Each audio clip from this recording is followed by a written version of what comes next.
Under the hood, pretty much just like all your other trucks, you got to check the fluids. You have your oil dipstick for checking your oil. Your coolant, to add coolant, would be over here. You also have a coolant tank here you can add coolant to. You have a max fill line on the tank. Hydraulic brake reservoir behind it. You can check the level, just make sure it's towards the top of the tank. Here you have your power steering. Again, there's a level indicator on it. You can look, it says max and low. Here you have your windshield washer fluid. Just fill it to the top. We also have the brush guard on the front of the truck. This is for light brush only. It's not for pushing over trees or small saplings or anything. It's just for light brush only. You have tow hooks on the front. Each side has one. You can use that for having another vehicle tow you out, or you could hook that up to another vehicle to tow them out instead of using the winch.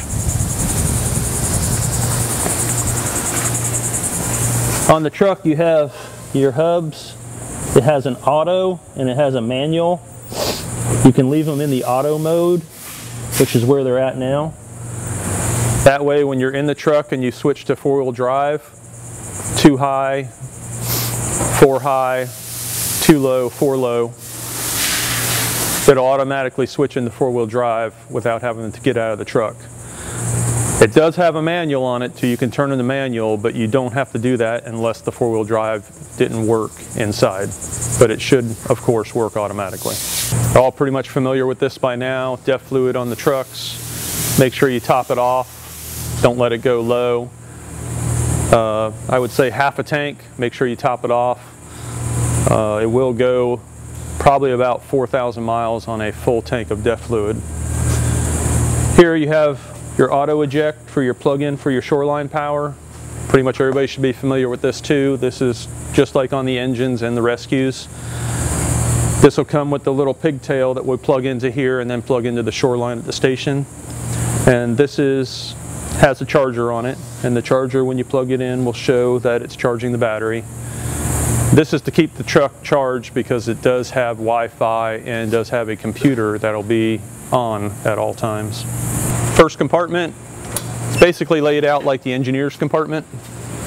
So you have all your appliances here, bolt cutters at the back, cones, spare nozzles, the hand crank for your booster, foam spanner wrench, tape, rechargeable box light, fire extinguisher, spanner wrench, and hydrant wrench.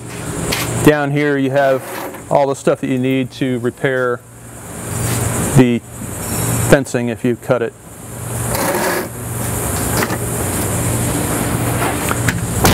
Next compartment back, you have your spare hose, rope, and 2 Class A jugs of foam.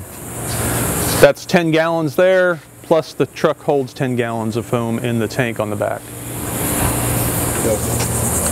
Alright, this compartment, we have the spare gas tank for the pump, gasoline,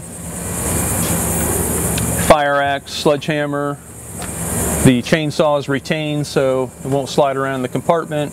Just got a Velcro strap. Chain, it's in the back. And then you have your spare chainsaw oil and fuels in this little area right here. This compartment's miscellaneous. We have your cooler here with extra water. Basically a lot of room. You can put, you know, whatever you guys need to put in here, maybe your gear or something. All right, back here we have the fire pump. Basically the same type of fire pumps that we use on our current brush trucks. You have a remote start, which is your starter button here. You got to turn your master power on first. Then you can start it. You have a choke for cold start, throttle. And this is for drafting if you're using the exhaust to draft, which we don't use because we have a hail primer. It's an electric primer system. So this is your primer for pulling a draft or for priming the pump. You have your work light switch for work lights that are back here. Here you have your tank fill recirculating valve. It's hard to see, but you want to crack this open when you're going to be running the pump for extended periods of time, just so that if it's always flowing water, it's not going to overheat the pump. This is your 1.5" discharge on the back. Again, just a 1/4 turn valve, on and off. Then you have your intake. This is for drafting or taking water from another source like a hydrant or a truck. Tank the pump. You want to pull the tank to pump before you start the pump. That way you have water to the pump and you don't burn anything up. Booster reel. Little retainer to hold your nozzle. Here's your rewind switch for reeling the hose back up. Here's where you connect and hook up your manual crank for cranking it back up if the electric doesn't work. Checking the oil. It's back here on the back of the pump. It's got a yellow indicator.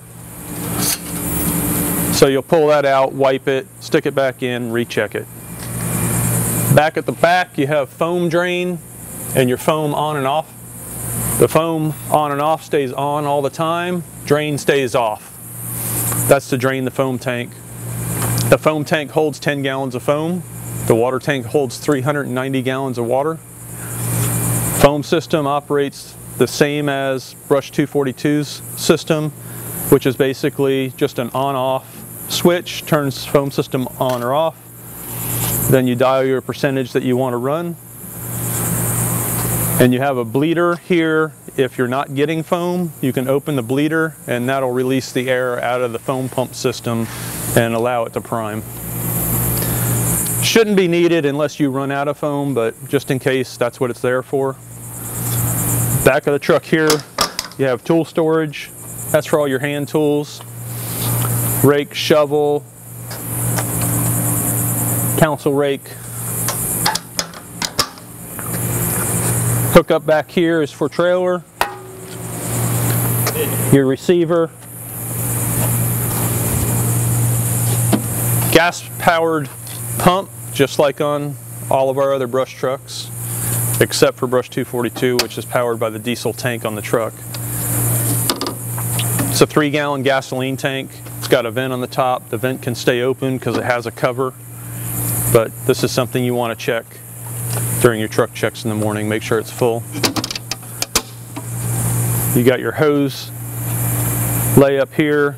Should be 100 feet of 1.5" or 1.75". The other side of the truck, you have 3 sections of hardline suction with a floating strainer. Those are each 6 feet long. This is your 4-wheel drive controller.